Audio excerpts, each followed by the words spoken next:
G'day, I'm Andrew from Berrima Diesel. I'm just going to talk about some catch can thingies. It's been a while since I've probably taken the time to do a good informative post because we've been that bloody busy here. But catch can stuff's just killing me. Let's just talk about old school diesels. You do not need a catch can on an old school diesel. Let me say that again. Old school diesels, 1.8Zs, TD42s, 3L, 5L Hiluxes, you don't need a catch can. Maybe unless you're running a factory turbo 80 series running 40-pound boost and you've got intercooler hoses coming off, maybe, but honestly you just don't need a catch can in an old school diesel. It's like new technology info seems to be bleeding itself across back to the old school stuff as the generations come up and through. So old school, no need for a catch can. Chatting about catch cans, here's the PV200 from Germany. It has a filter in there. That filter is quite thick.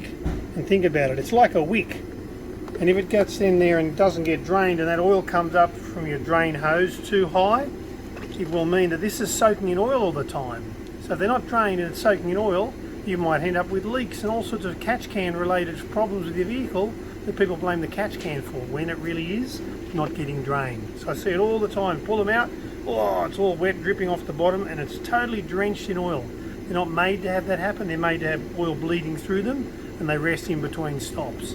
So if it's stopped and it's still full of oil, it's going to soak up and just clog that filter up and of course create high breathing fumes back pressure, which could leak or do whatever. Again, don't blame the catch can.